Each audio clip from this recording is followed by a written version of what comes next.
नमस्ते. आज आपण बनवणार आहोत गवारीची भाजी. गवारीच्या भाजीला क्लस्टर बीन्स असंही म्हणतात. तर ह्या सीझनला आत्ता ही भाजी भरपूर प्रमाणामध्ये मिळते आणि आपल्याला गावठी गवारीही मिळते.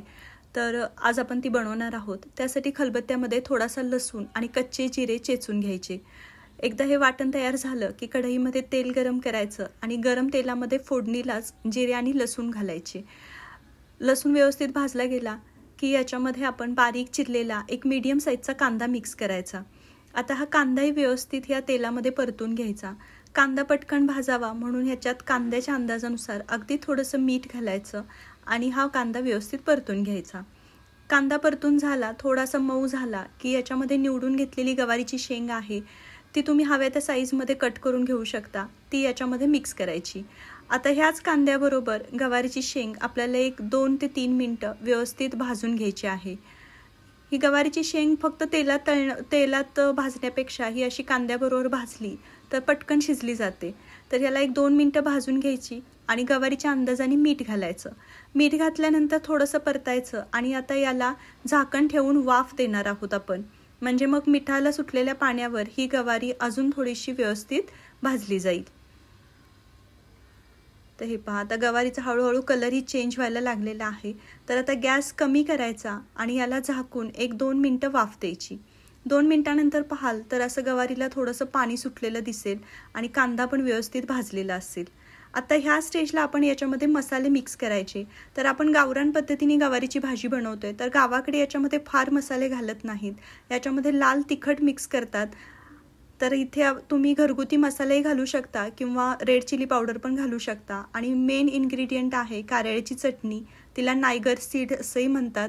तर ही कारळ्याची चटणी आवर्जून गवारीची शेंग किंवा कुठलीही शेंगेंसारखी सुकी भाजी असेल तर त्याच्यामध्ये मिक्स करतात. अतिशय रुचकर लागते.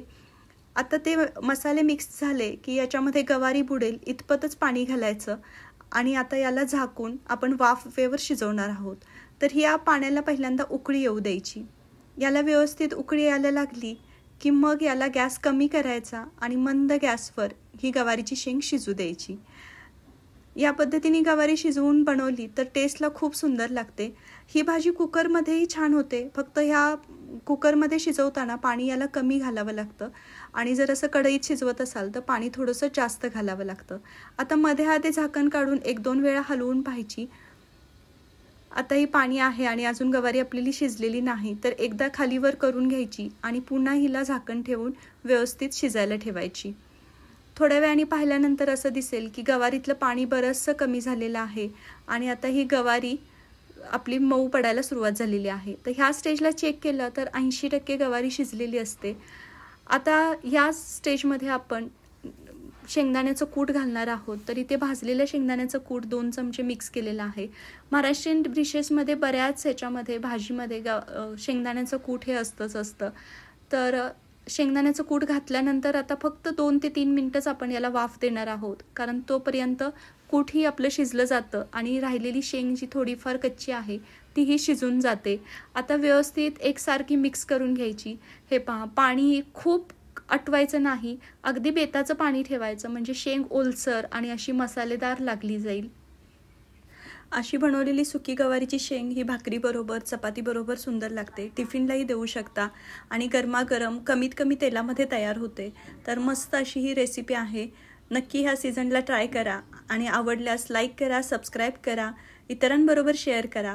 कारळ्याच्या चटणीचा व्हिडिओ आपण बनवलेला आहेच, त्याची लिंक डिस्क्रिप्शन बॉक्समध्ये देत आहेच. तोपर्यंत नक्की बनवा, एन्जॉय करा. धन्यवाद.